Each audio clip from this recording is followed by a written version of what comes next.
Hey everybody, we are back tonight with another night of Petty Treason's Petty Makeup Challenge.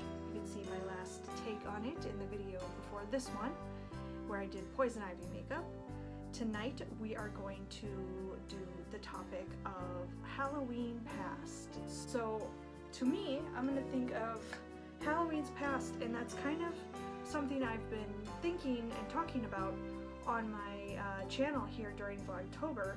We've been talking about the Halloween of 1991 with the snowstorm here in Minnesota, the year I went as Lydia Deetz from the Beetlejuice cartoon, and I'm currently in the middle of making that costume, which I made when I was a little kid, a 4th grader, and we're remaking that now as a 40-year-old woman. So super fun. And I thought, what a great night for me to sit down and practice the Lydia Deetz makeup from that costume. So we're going to start with Lydia's eyebrows. I'm going to use my James Charles palette here, trusty old James Charles palette, and there is a really lovely black that is in this palette, and I'm going to use that to create Lydia's eyebrows. I'm going to get a little bit of that powder on my brush and start doing an eyebrow. And I'll start talking about the snowstorm. So that was 1991. So I'm thinking about it. 91 was 5th grade, not 4th grade for me. It was, I'm not wrong in saying 4th grade because I was in 4th grade for part of 1991, the first part of the year, but by the fall it was 5th grade because I can remember looking out the window of my 5th grade classroom to see the snow. And I don't remember them talking about the snow coming ahead of it showing up, and that just might be my ignorance as being a little kid at that time, but I just don't really remember it being a thing. Like, it feels like if my memory serves, that storm really caught us all off guard. Like, that wasn't something that was expected. So I remember being in class, and it was near the end of the day, and looking out the window and seeing that snow falling and being horrified. And honestly, I don't think it really ruined Halloween. I'm doing some of my e.l.f. putty primer on my eyelid. So it was at school, and the snow starts to fall. So we get on our buses and we go home. And I was getting ready to go out and trick-or-treat with the neighbors that live next door to me. It was a woman, her name was Marcy, and her sons, JR and Ted. So Ted, JR, and I, there might have been another person with us, I can't quite recall, but I do remember it was with them. And we went out. And we went out, you know, as soon as the porch lights turned on, we were out doing our thing. And the snow was a-coming. And I was wearing my Lydia costume. I had a wig on, I had white makeup with purple eyeshadow on, I had like multiple pairs of stretch pants and socks and boots of some sort on underneath.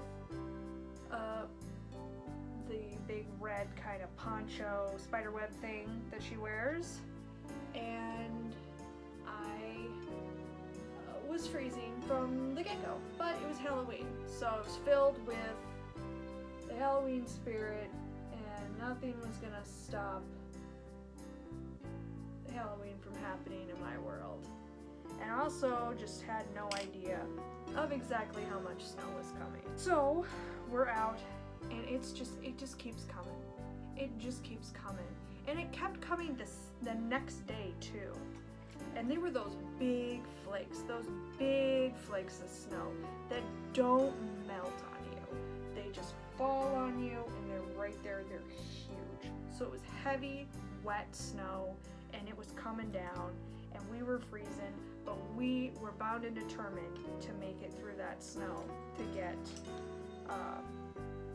all the candy we could possibly get. Okay, so before I do more story, we're going to go in. Lydia has like purple eyeshadow on the top and like pink eyelids. So snow is falling on us. We're going house to house. It keeps coming. And at one point I have very vivid memories of being hip deep in that snow and just plowing through with my body. And it was significant snow. It was building up and sticking, kind of like it sticks to a dog's fur that has long fur. It was sticking to my clothes and my costume, and my feet were just gone. The gloves that Lydia wears in the show are like a fingerless glove, so I was wearing gloves, but they were fingerless, so they were worthless, basically. So my hands were freezing, and my feet were freezing, and I was wet and cold. But you know, the overwhelming memory I have from that night of trick-or-treating is joy. Pure, unbridled joy.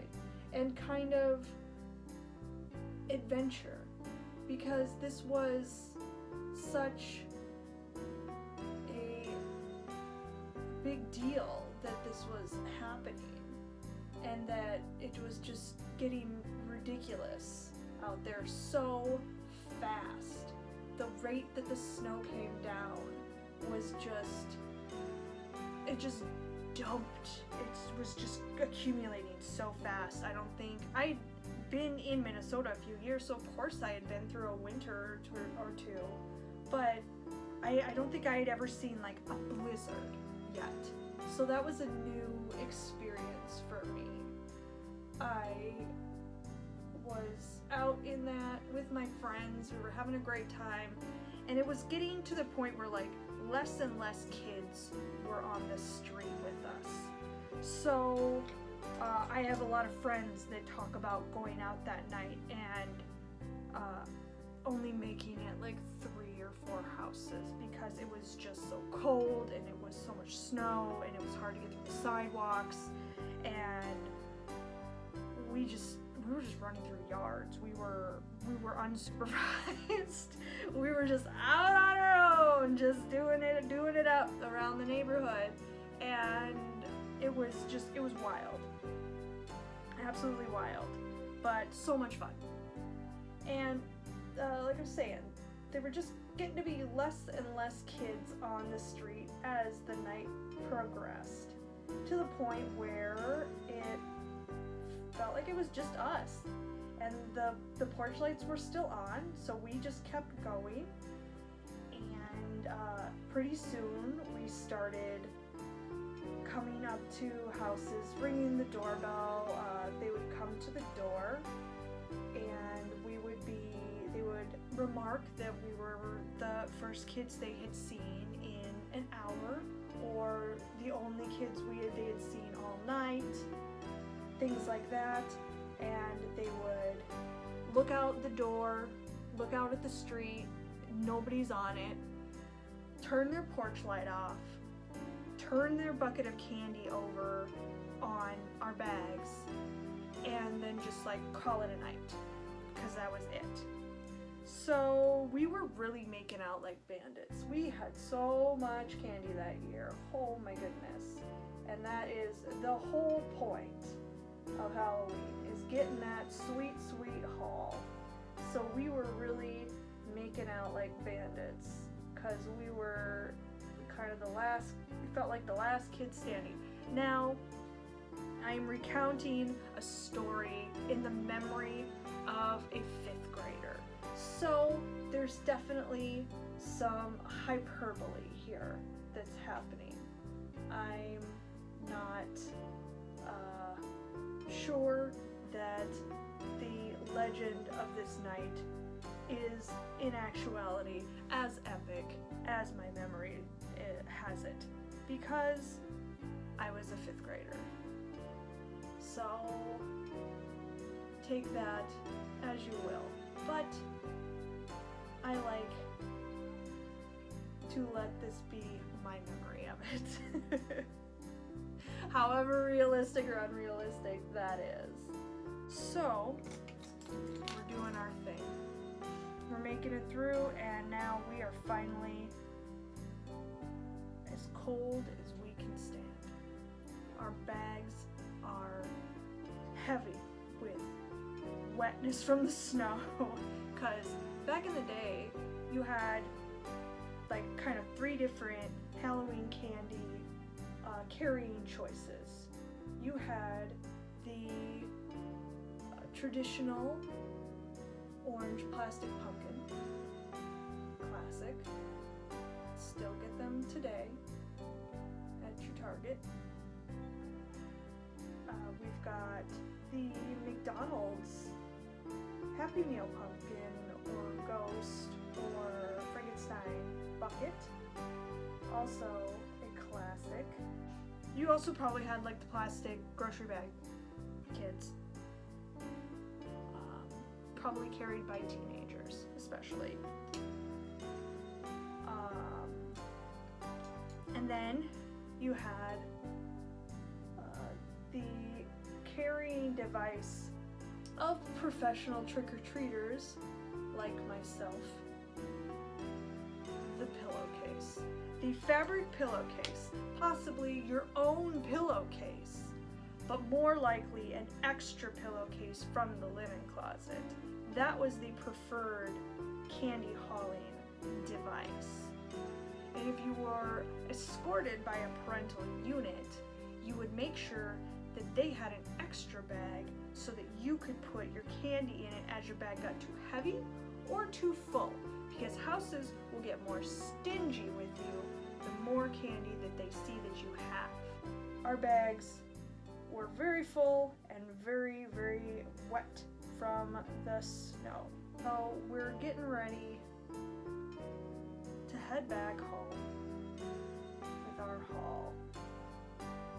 So we do that and we hit houses again that we hit the first time, that are just on our way back. If the porch lights were still on and the streets were empty, we hit them and we scored a few more times with the dump the whole thing into your bag people, and kept, getting more even on the way out, because that's just how we rolled.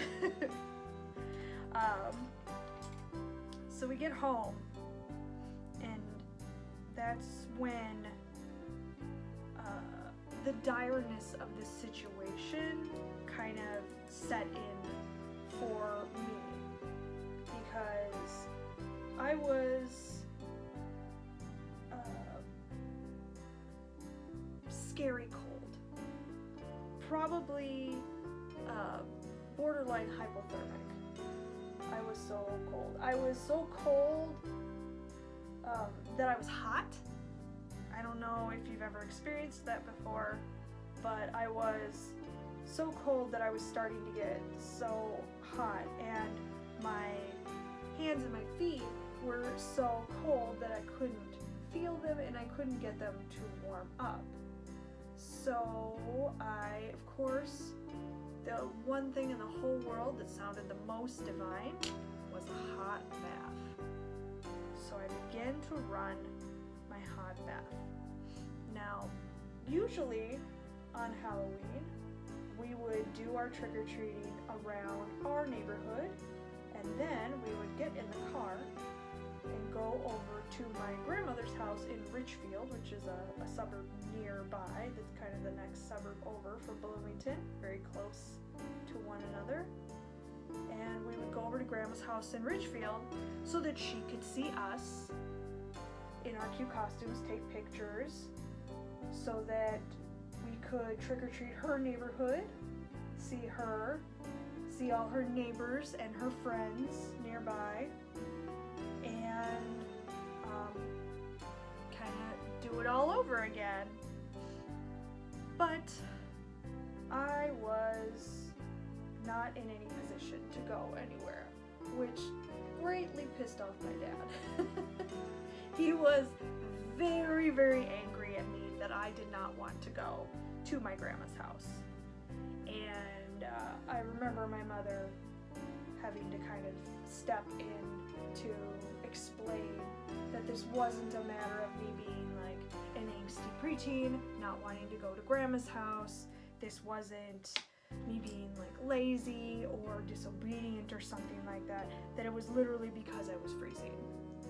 It was just because I was so cold. So luckily, he kind of backed off once Mom kind of stepped in. She said, you know, you can take my younger brother and sister. They hadn't gone out with me. They were littler kids. Take them to see Grandma and leave Holly alone. She's not well. She's very, very cold and needs to take a bath and relax because she's been all over the city, you know, all around the neighborhood in the snowstorm.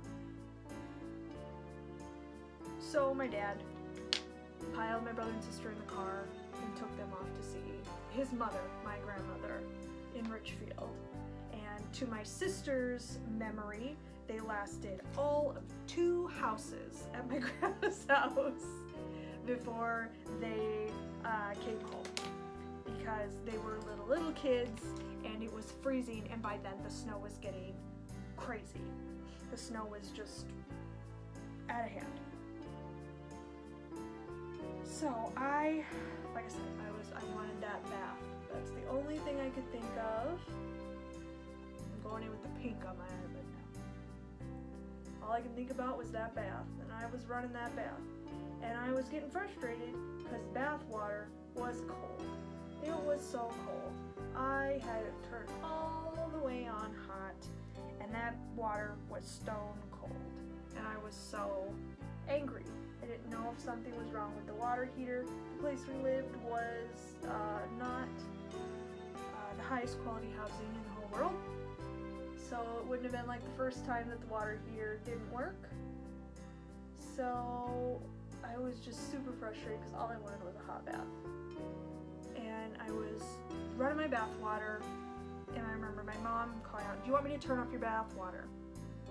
"Yes, please." I was in the other room changing out of my wet clothes, getting out of my wig, all that kind of stuff.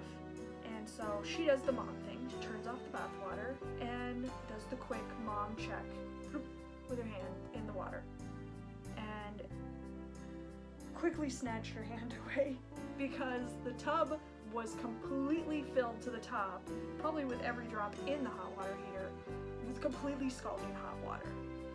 Like I said, the place we lived was not the highest quality housing, so I'm sure that the water heater was set to,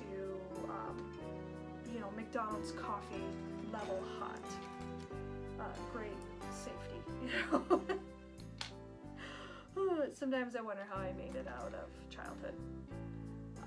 But so I almost got into that bath water. Had it not been for my mother, I probably would have been in the ER that night because I would have melted my skin off with the bath water.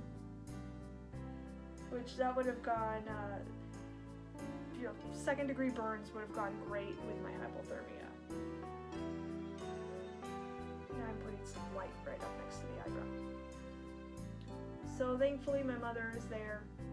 She forces me to wait while she drains some of the bath water and adds some cold to it, brings it down to a reasonably warm temperature, and luckily by the time I got into it, my nerves were starting to come back and I could feel the warmth of the water. And it was probably, in my memory, one of the best baths I've ever had in my whole life.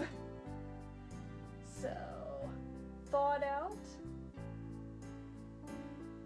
went to bed, slept real hard because I was exhausted. So, woke up the next morning, and I woke up kind of the way I woke up on like Saturday mornings, which was confusing because it was not a Saturday morning. Usually when I woke up, it was because my mother was waking me up to get me up to go to school, and I was waking up naturally on my own, and I could hear my dad's talk radio going on in his bedroom in the next room over, and it was something like 11 or 12 in the afternoon, which meant I wasn't at school. What happened? I'm not at school, and it's a school day. I know it's a school day. And I realized that I was having my first snow day as a Minnesota kid. Very exciting! And my mom was still home because they hadn't plowed the roads yet, so she couldn't get to work. So she was still there. She did eventually go to work. That's what my dad and my mom were like getting ready to take her to work because the roads were starting to get plowed. So that left us kids home for the day, and that meant that it was time to go sledding. And the snow was still coming down. It was still snowing the next day. It was just snow.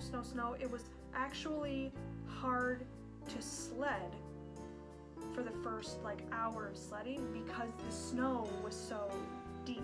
We had to like sled to like pack down the snow on our sled hill. So we did that, and I spent the whole day of that whole weekend, every day, just sledding and outside, and luckily much better dressed for the occasion. So I'm gonna go in now. I have this Hard Candy Camouflage Full Coverage Foundation. It was a little too pale for me for this summer, so I'm hoping that this will be some good, like, kind of too pale makeup for my Lydia costume here. And I might have to go back and like clean up the edges. I shouldn't have done the makeup under my eye until I put my foundation on, but you know, lesson learned. I'll figure it out. If this isn't white enough, I have some white concealer, and I'm gonna add that over the top. So I'm gonna work on blending this in.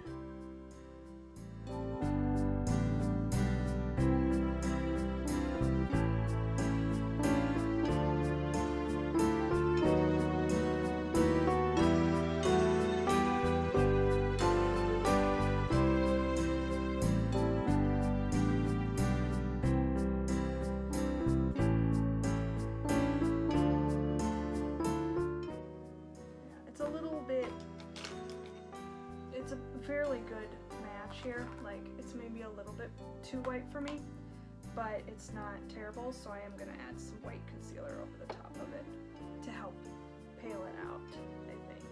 Let me get my forehead done first here.